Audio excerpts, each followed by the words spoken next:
menit malah ya. Kita mulai perkuliahan saja ya, sambil menunggu teman-teman yang lain. Baik, Assalamualaikum warahmatullahi wabarakatuh. Waalaikumsalam warahmatullahi wabarakatuh. Ya, baik teman-teman semua, hari ini kita masuk materi yang ke-9 ya, untuk mata kuliah etika profesi, gitu ya. Ya ini memang kalau kita berbicara dengan berbicara tentang etika profesi, itu memang ragamnya banyak gitu ya, dan berbeda-beda gitu ya.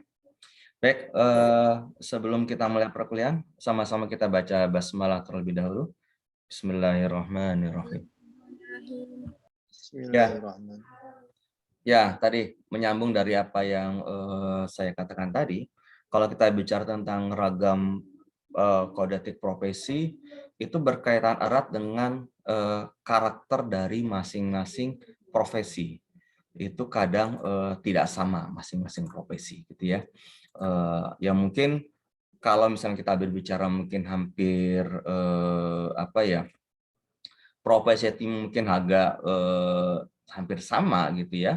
Mungkin agak sama juga itunya untuk kode etiknya. Tapi kalau misalkan berbeda bidang, pastinya itu juga akan berbeda pula gitu. Karena kenapa? Kode etik itu disusun berdasarkan apa yang menjadi kebutuhan dari sebuah organisasi, yang menjadi tolak ukur, yang menjadi standar dalam bertingkah laku dalam menjalankan prosedur yang ada dalam kegiatan profesi yang dilakukannya, gitu ya. Kalau kita bicara profesi itu banyak gitu ya, ada profesi dokter, apoteker, wartawan, segala macam gitu ya. Nah ini saya ngambil beberapa sedikit aja berkaitan dengan profesi gitu ya. Ini karena di bidang komunikasi saya ada beberapa yang ngambil dari bidang komunikasi kayak jurnalis, humas, nanti akan saya ambil sebagai contohnya gitu ya.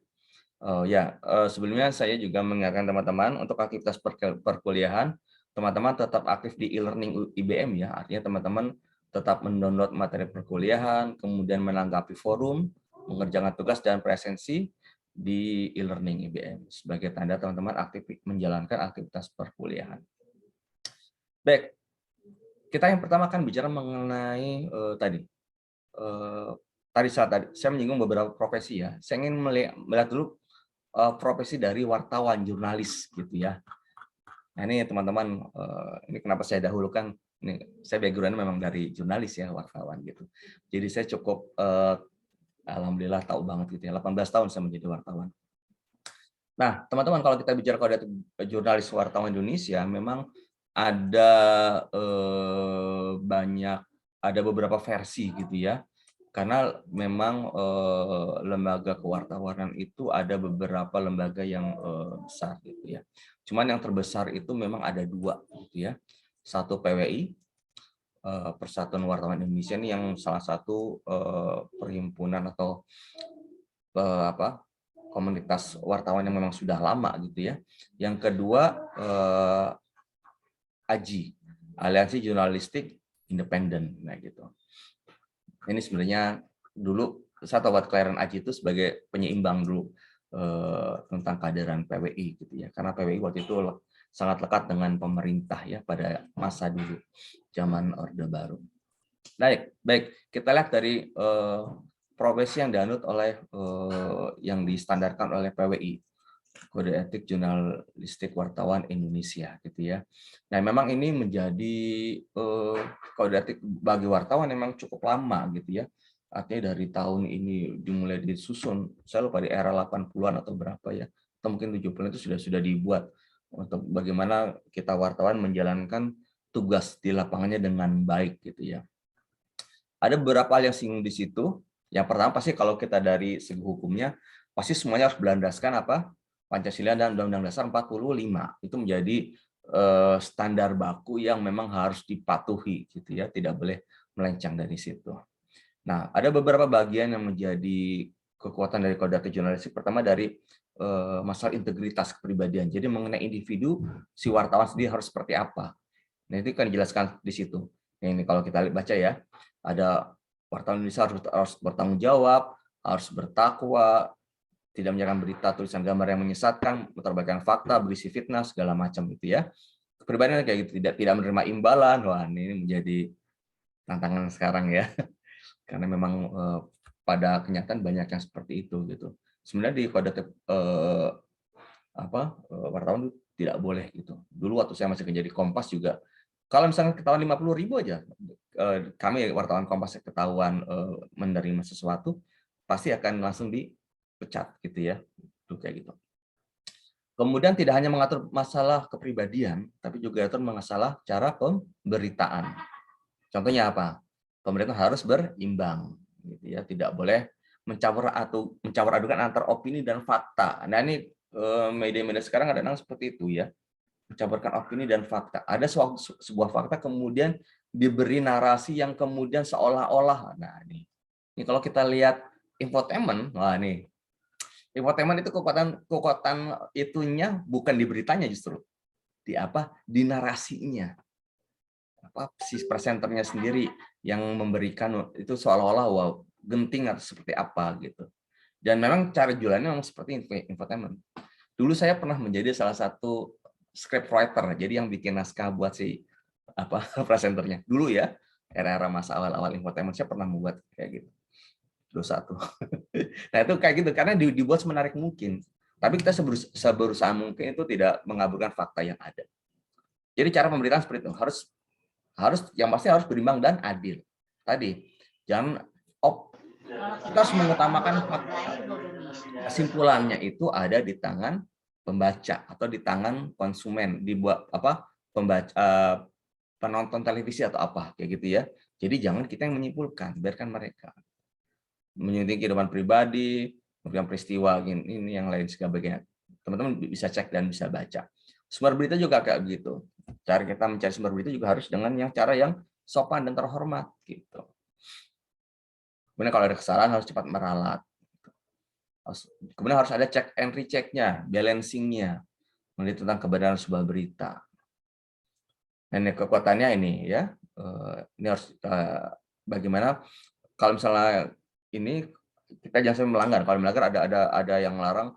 Kalau dulu tuh PWI punya kesempatan untuk dulu ya zaman Orde Baru ya mereferensikan sebuah media ini melanggar kode etik wartawannya gitu, harus berikan sanksi atau apa gitu. Kalau misalkan si wartawan tersebut tergabung dalam PWI melanggar dari apa yang digariskan, ya mungkin bisa dipecat dari keanggotaan PWI gitu ya. Ada lagi tadi saya bilang kode etik jurnalistik dari AJI, aliasnya jurnalistik independen.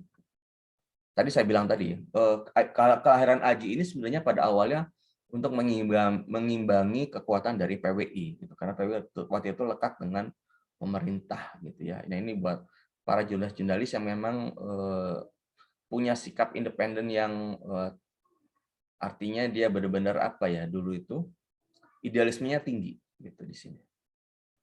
Nah ini jurnalis, ini beberapa kode etiknya: menghormati hak asasi manusia, informasi yang benar, mempertahankan prinsip kebebasan, keberimbangan, daya kesempatan, melaporkan fakta segala macam, merawat pemberitaan hampir sama ya. Sebenarnya secara inti hampir sama gitu ya. Tidak menerima sogokan itu bahasanya. Kalau tadi kan tidak menerima imbalan gitu ya.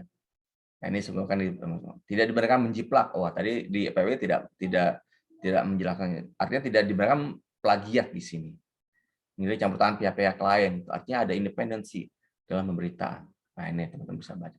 Itu dari segi jurnalistik ya, kewartawanan. Tergantung tadi saya bilang apa yang menjadi pekerjaannya gitu ya.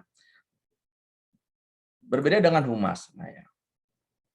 Humas juga punya kode etik sendiri. Memang ini agak hampir sama ya antara humas dengan wartawan gitu ya. Sama-sama berhadapan dengan masyarakat, dengan massa. Tapi kalau misalkan media berkaitan dengan bagaimana berkaitan dengan umum, dengan publik. Karena pemberitaannya buat publik kan.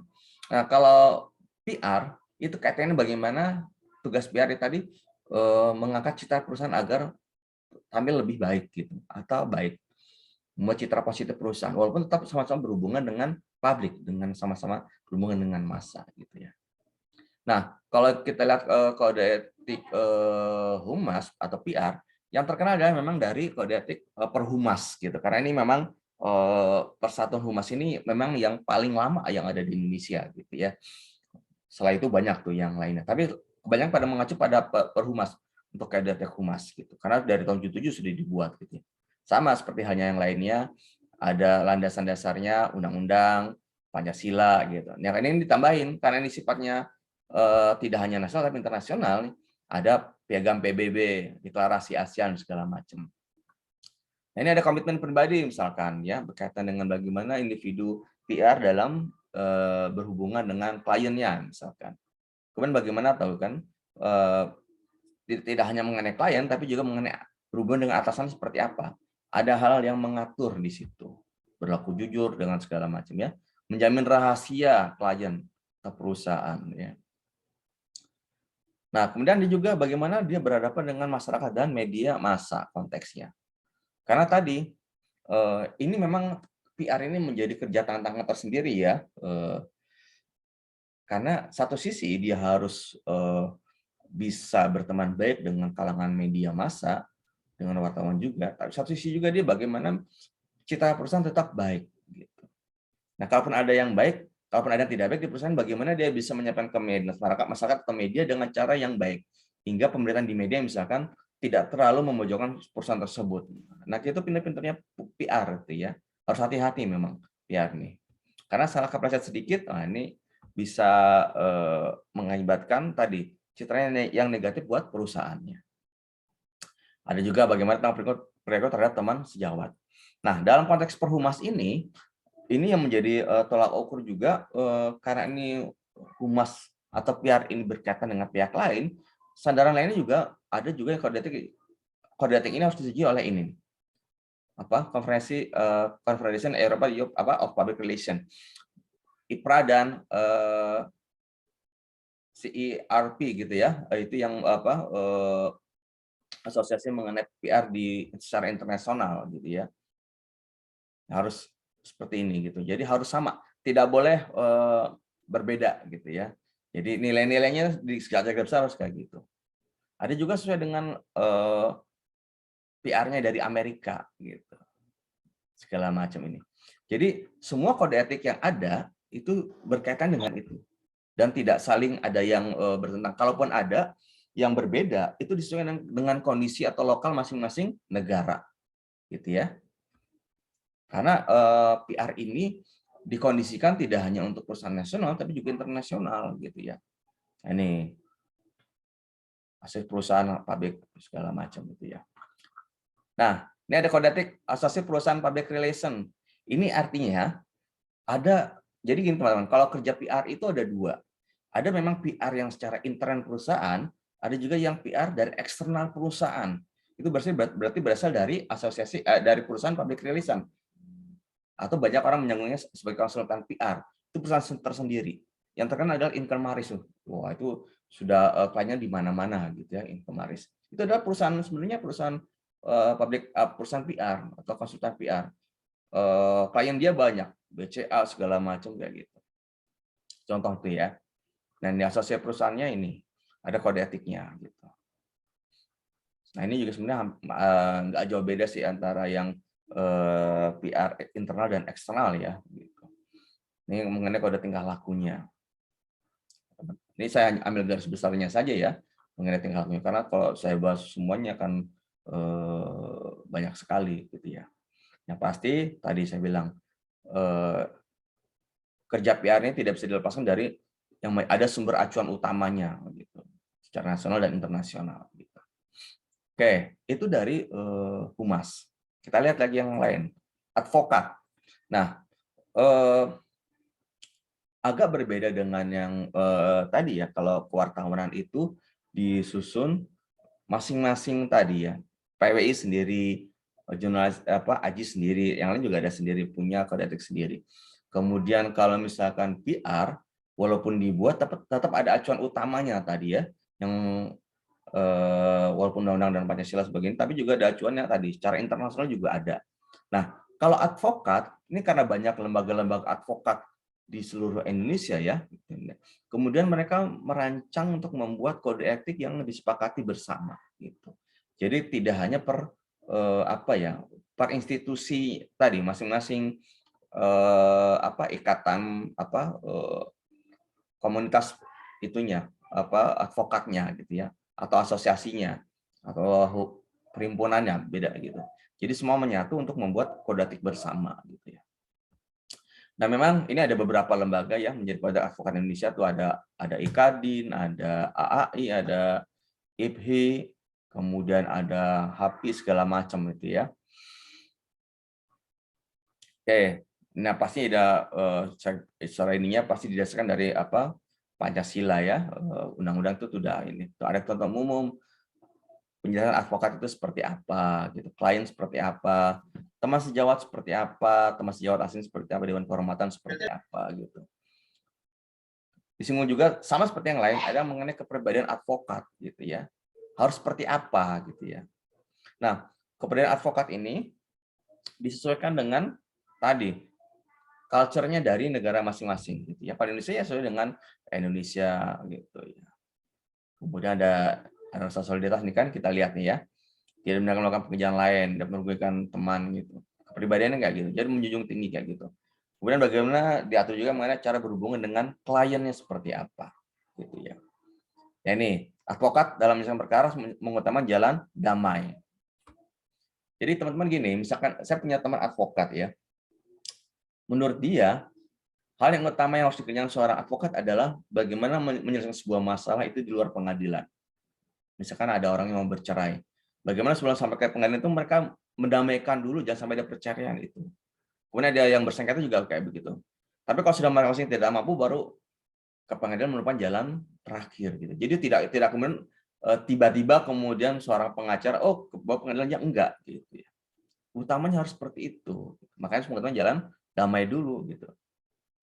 Nah, ini advokat tidak dibenarkan menyelesaikan keterangan yang dapat menyesatkan klien. Ya, artinya tidak memberikan informasi-informasi palsu. Karena nanti bisa merugikan kliennya, terutama nanti saat pengadilan ya, itu bisa berbahaya gitu ya. Menjamin pada klien bahwa perkara tangannya adalah akan menang. Nah ini hal seperti ini kadang-kadang belakangan kita lihat banyak ya. Banyak para advokat tuh dengan sumbernya, oh nanti ini pasti akan menang di pengadilan nih, pasti akan selesai dengan segini-gini. Jadi dia sudah ini dulu gitu ya, menjual dulu gitu. Padahal belum tentu kan keputusan ada tangan hakim gitu ya. Kemudian nih dalam menentukan honorarium advokat, harus mempertimbangkan kemampuan klien. Jadi jangan semena-mena. Ini terutama yang advokat-advokat senior tuh ya yang sudah punya nama.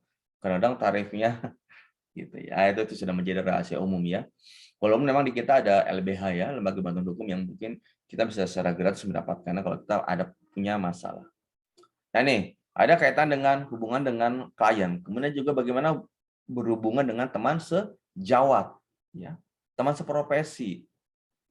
Nah, ini ada sikap saling menghormati, misalkan, kemudian tidak pernah menarik atau merebut klien. Nah, jadi jangan oh, sudah ada klien di teman kita, wah ini kita kemudian kita kompor-kompori gitu ya. Kemudian ke kita ya jangan gitu ya. Ya sudah itu. Kemudian bagaimana berhubungan dengan teman sejawat asing, artinya di luar advokat asing. Kemudian disinggung juga mengenai SOP cara bertindak menangani perkara seperti apa. Mengenai surat, mengenai isu pembicaraan korespondensi, perkara perdata, perkara pidana seperti apa gitu. Kan berbeda-beda gitu ya. Nah, ini ada beberapa ketentuan lainnya ya. Pelaksanaannya seperti apa. Nah, Dewan Kehormatan ini yang menentukan seseorang itu misalkan layak atau tidak. Misalkan ada yang melanggar, nah itu di Dewan Kehormatan ya, teman-teman. Tadi melanggar kode etik gitu ya. Bisa dikeluarkan dari lembaga advokat tadi gitu ya. Atau mungkin dicabut advokatnya gitu. Karena biasanya masing-masing institusi advokat itu kan dia menyelenggarakan pendidikan sendiri untuk pengacara gitu ya, atau advokat gitu. Nah, ini banyak gitu ya. Saya tidak singgung semuanya, peralihan tutup segala macam. Nah, ini ada beberapa yang mendatangkan. Ada lagi teman-teman, misalkan kode etik yang berhubungan kesehatan, dokter, wah ini berhubungan dengan jasa semua ya, gitu ya. Nah ini pasti dokter teman-teman tahu ya. Dokter juga punya kode etik tersendiri gitu, yang kalau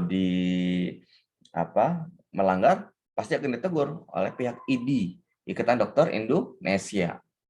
Nah ID ini yang kemudian yang berperan kalau misalnya dia melanggar kode etik, dia akan selain dikeluarkan dari ID, juga dia tidak boleh membuka praktek kedokterannya. Nah, ini kayak gitu. Ya. Ini pengertian dokter segala macam, kedokteran, tujuannya seperti apa. Nah, ini salah satu. Ada kewajiban-kewajiban umum gitu ya. Bagaimana seorang dokter harus bekerja melaksanakan profesinya. Kemudian terus senantiasa berhati-hati dalam ini segala macam. Dan banyak ya kewajiban bagaimana berhubungan dengan pasiennya, dengan teman sejawat, itu ada semua sudah diatur di sini ya. Gitu. Nah, ini kita lihat ya. Bagaimana dia mengutamakan hal yang berbau kemanusiaan gitu ya. Lagi ini ada sumpah dokter ya yang memang harus dilaksanakan. Gitu. Oke. Nah, ini bisa kita lihat banyak. Dan sebenarnya masih banyak lagi ya kalau kita berkaitan dengan kode etik gitu ya. Ada yang juga kode etik guru ya. Misalkan mana ya, guru juga punya kode etiknya tuh ya. Gitu. Harus membimbing peserta didikan seperti apa, punya kejujuran, profesionalitas, informasi dan segala macam gitu ya. Kode etik. Nah, ini pasti ada pembukanya pasti kode etiknya berhubungan dengan ada kode di sana ya, Pancasila dan Undang-Undang Dasar sebagai sandaran utamanya. Oke, teman-teman, saya tidak singgung semua profesi karena akan cukup banyak gitu ya untuk profesi ini. Cuma saya hanya ingin menegaskan adalah bahwa setiap profesi itu pasti punya kode tersendiri gitu. Dan kita juga harus memahami gitu.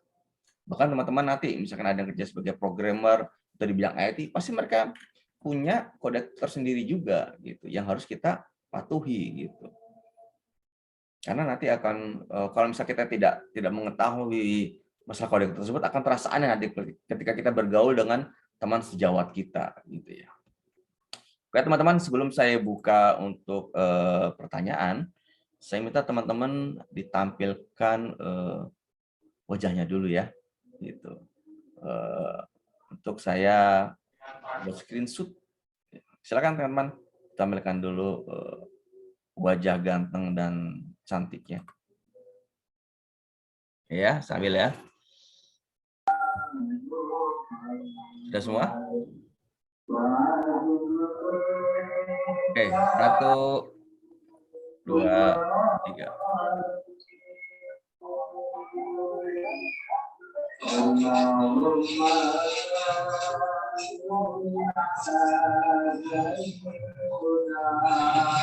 Dulu ya.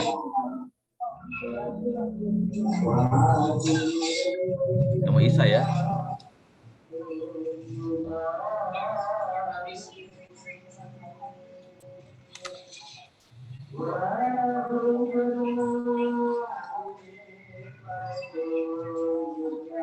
Oke, saya ambil sekali lagi.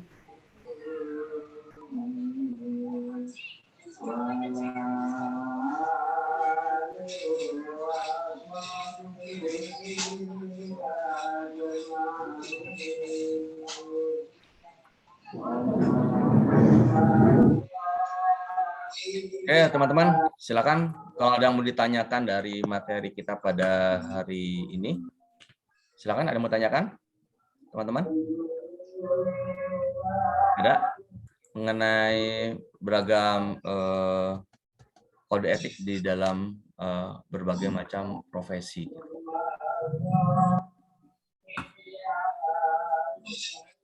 Yang mau tanya teman-teman? Assalamualaikum Pak. Salam. Silakan, Mas Firdaus. Iya Pak. Kalau kita bicara profesi etika profesi ini, kalau dari yang tadi disampaikan, kalau saya pribadi itu kan ini kita diskusi aja ya Pak. Ya silakan. Nah, itu yang menarik saya itu adalah profesi etika profesi jurnalis itu sangat menarik kayaknya kalau buat kita bahas. Kalau untuk jurnalis ini kan istilahnya mereka harus menyampaikan apa berita itu menjadi suatu yang benar-benar terjadi atau suatu yang realitanya ya Pak ya. Iya. Nah ini kan kalau kita lihat sekarang ini nggak tahu memang adanya seperti itu atau mungkin perasaan saya aja bahwa berita-berita yang sekarang ada ini kan seperti terkesan sudah terskenario gitu kan, terutama untuk kepentingan-kepentingan politik gitu kan yang menjelang 2024 ini. Nah itu bagaimana Pak? Menurut pandangan Bapak nih, kan pasti menabrak-nabrak etika profesi jurnalis nih kalau untuk kita bicara untuk menyampaikan berita-berita yang notabene ini udah pesanan dan sebagainya. Itu melanggar kode etik nggak menurut Bapak? Ya, ini bahasan akan panjang Mas. Kalau bisa kita diskusi ya. Pastinya gini, memang sebagai wartawan kita itu dihadapi oleh dua hal. Satu, idealisme kita sebagai wartawan untuk menyampaikan berita yang memang benar sesuai dengan kebutuhan yang atau yang dibutuhkan masyarakat. Kedua, kita membuat berita sesuai dengan keinginan dari pemilik modal atau pemilik perusahaan media kita. Nah itu kadang-kadang dilemanya menjadi di situ. Banyak kemudian wartawan yang terjebak tadi, apa kata bosnya. Baik kemudian si pemilik modal tersebut kemudian berafiliasi kepada kekuatan yang dominan di negara kita, katakan pemerintah. Jadi mereka harus mendukung apa yang menjadi kepentingan pemerintah atau penguasa gitu ya. Memang itu menjadi dilema. Walaupun kadang-kadang menabrak kode etiknya, tapi kadang-kadang untuk institusi kode etik sendiri, katakanlah PWI atau AJ, kadang-kadang agak susah juga melanggar juga. Karena mereka juga tadi berkaitan dengan, kalaupun dia mencat dari wartawannya, dari keanggotaan PWI misalkan, mereka tidak dipecat dari institusi dia tempat dia bekerja kan, gitu. Tapi justru malah wartawan lebih takut kalau dia dipecat dari institusi dia bekerja gitu ya, kalau tidak melaksanakan tugasnya. Harusnya saya jalan nih ya. Kalau kita bicara ideal ya. Memang kalau masalah dalam pemberitaan di media itu kita ada yang namanya istilah framing ya. Jadi membuat sebuah berita untuk tujuan tertentu itu dari hal-hal kecil dulu gitu. Lebih mudahnya adalah misalkan gini. Dulu teman-teman tahu ya bagaimana misalkan media memframing presiden kita lah yang saat ini ya, Joko Widodo gitu ya. Dari awal sudah framing ini dari mulai disuruh seperti apa, sebagai sosok yang jujur, sebagai sosok yang sederhana, mampu memimpin segala macam. Terus media menggambarkan seperti itu. Sampai kemudian digambar sukses memimpin Solo. Kemudian dibawa ke Jakarta, digambarkan sebagai sukses. Kemudian terus didukung oleh berbagai macam media hingga dia menjadi presiden. Nah, framing seperti itu tidak hanya langsung terjadi gitu, tapi juga dari awal sedikit demi sedikitnya gitu ya. Satu sisi kalau misalkan kita bicara tentang melanggar kode etik, kalau misalkan ada yang salah dalam pemberitaan baru itu kena sanksi. Tapi kalau misalkan tidak ada yang salah gitu, itu kadang-kadang kan framing seperti itu kan agak lembut ya untuk menuju sebuah kekuasaan gitu ya. Terlepas benar salahnya, tapi memang faktanya dibuat seperti itu. Gitu. Itu akan menjadi ya memang agak sisi tadi saya bilang kita mau menghilangkan idealisme atau tadi mengedarkan sisi dari pesanan dari yang punya perusahaan media gitu ya. Karena gini teman-teman, media ini kan juga kadang-kadang mendapatkan pemasukannya dari iklan gitu ya. Nah kalau iklan ini kemudian juga ikut mendukung pemerintah gitu kan, kemudian dia kepentingannya, karena dia mendukung pemerintah kan ada kepentingan kan memasang iklan ini, kemudian dia juga memberikan iklan kepada media kita kan, dan media kita tuh tidak seperti yang dimauin pihak pengiklan, agar repot juga nanti dia kalau tidak beriklan kepada pihak media kita akan repot juga gitu. Itu kadang-kadang yang menjadi dilema saat ini. Apalagi memang teman-teman ya, media sekarang kan tidak ada SIUP. Kalau zaman dulu ada namanya SIUP, surat izin untuk penerbitan pers. Sekarang kan siapa saja asal punya modal bisa menerbitkan media. Jadi kalau memilih Mas ya, gitu ya. Jadi agak susah kita bicara ya Mas Firdaus masalah kode etik ini sekarang. Apalagi sekarang sudah banyak. Dan apalagi ya zaman sekarang ya. banyak orang sudah mulai nggak mempedulikan bagaimana kode etik dijalankan. Itu dari institusinya. Kemudian dari yang lainnya, dari masyarakat sendiri sudah mulai berperan sebagai konsumen media massanya. Mereka sudah mulai menggunakan media sosial, gitu ya. Ini kadang-kadang kalau ada hal yang seperti ini, mereka ada penyeimbang, gitu ya. Itu sih, Mas. Kalau misalkan, kayak contoh mudahnya gini deh. Betapa kemarin lah Formula E itu sebenarnya tidak banyak digembar-gemborkan oleh media massa kita kan. Kita banyak dapat informasi dari media-media sosial. Nah, agak kepentingannya beda gitu ya. Coba teman-teman perhatikan ya pemberitaan tentang Formula E dibanding dengan formula yang di Mandalika kayak gitu. Itu kan agak sangat berbeda gitu ya. Nah, dari situ kita bisa lihat kepentingannya seperti apa. Itu ada media sosial sebagai penyeimbang gitu ya. Itu sih Mas Firdaus, kalau kita diskusi ini akan panjang banget gitu ya, bicara nanti kita akan bicara tentang hegemoni media, bagaimana masalah permodalan, masalah segala macam, itu nanti akan sangkut pautnya di situ juga kayak gitu ya, kayak gitu.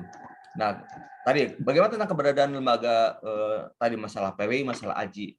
Nah mereka tadi gitu, mereka paling hanya bisa memberikan saksi kepada organisasi mereka, gitu. Tapi untuk mereka sebagai wartawan luar dan pusat tidak bisa, jadi pesan media itu sendiri. Itu Mas Firdaus. Sebenarnya kalau kita ketemu lebih enak nih ya, penjelasannya akan lebih banyak lagi. Iya Pak, karena sangat menarik sih kalau buat kita Pak. Karena kalau saya melihatnya tidak hanya dari jurnalis, ini sudah kalau saya secara pribadi sudah melihat tidak hanya jurnalis yang seperti itu. Artinya kalau kita bicara yang kita bicarakan tadi itu kan cukup luas, ukurannya adalah suatu negara. Kalau hal yang kecil aja pun ini yang namanya kayak tadi Bapak sampaikan adalah etika profesi guru gitu kan. Nah itu juga yang saya rasakan sekarang juga itu saat ini sudah istilahnya ya bertabrakan lah dengan kepentingan dari yang punya sekolah, terutama kita bicara swasta ya Pak. Iya. Gitu kan. Jadi bahwa etika di profesi ini, etika profesi ini sekarang ini kayaknya udah mulai memudar gitu Pak. Ya. Karena kepentingan gitu. Ya gitulah keadaannya. Loh teman-teman, masih mendengar suara saya? Masih Pak, masih. Oh oke, di saya tadi berhenti. Ya memang gitu Mas. Banyak hal ya yang bisa kita diskusikan masalahnya. Benar, memang tidak hanya wartawan, aja, Mas. Yang lain juga begitu. Halaman pertama aja. 4 ya Mas ya? 2 aja nih Mas. Aziz, kelupaan nih. Oke teman-teman, masih ada lagi nggak? Ada lagi yang mau didiskusikan? Baik, sudah ajan Isya ya, gitu ya. Nggak ada lagi yang didiskusikan? Kalau mungkin sedikit aja Pak, boleh Pak? Silakan. Sedikit aja. Sama Jadi menurut Bapak nih, kita ini sebagai mahasiswa ini harusnya bagaimana Pak? Kita tetap idealiskah atau mengikuti keadaan yang ada? Menurut Bapak gimana? Sebagai mahasiswa, kalau belum ada kepentingan, ikuti secara idealisme. Karena itu yang bisa kita punya. Ya, kita jangan terbawa arus yang segala macam, enggak. Saya juga dulu waktu mahasiswa gitu. Saya ikut demo, saya dulu ikutan yang demo 98 di gedung DPR tuh, di yang kubah hijaunya, ikutan semua gitu ya. Lain kalau misalnya begitu saya sudah menjadi wartawan, untung saya masih waktu itu masih di grup yang agak netral ya, di grup Kompas. Jadi masih tidak terlalu ke pemerintah, walaupun sekarang ya saya nggak tahu ya. Tapi gitu, selama kita masih belum ada kepentingan bagi kita harus memaksa idealisme kita. Gitu. Karena kita nggak ada kepentingan dengan yang lainnya, gitu. Ya, harusnya begitu. Apalagi kalau bukan kita yang bisa membuat tetap idealis gitu dalam hal apapun. Gitu sih, Mas Firdaus. Ya. Iya, Pak. Tapi kan ada istilah Pak, kalau buat yang sudah berkecimpung di suatu organisasi atau perusahaan, nanti idealis nggak makan kita Pak. Ya, itu dia makanya kalau itu kan Itu sudah kan ada istilah kepentingan. doang Pak ya. Itu kalau sudah ada kepentingan ya, gitu. Ya memang begitu sih zaman sekarang ya. Tapi tadi sudah berjalan kalau sebelum ada kepentingan ya idealisme aja itu yang kita punya. Iya. Gitu ya. Oke Pak, terima kasih Pak. Ya, makasih ya Pak. Ya, sama-sama. Oke, teman-teman. Kalau nggak ada lagi yang kita diskusikan, kita sudahi saja perkuliahan pada hari ini. Semoga ada manfaatnya buat kita semua. Kita akhiri perkuliahan pada malam hari ini dengan ucapan hamdalah. Alhamdulillahirabbil alamin. Alhamdulillahirabbil alamin. Kurang dan lebihnya sama. Alhamdulillahirabbil alamin. Ya, kurang dan lebihnya saya mohon maaf. Wassalamualaikum warahmatullahi wabarakatuh. Waalaikumsalam. Waalaikumsalam. Ya, sama-sama. Bapak. Ya, sama-sama. Terima kasih, Pak. Ya.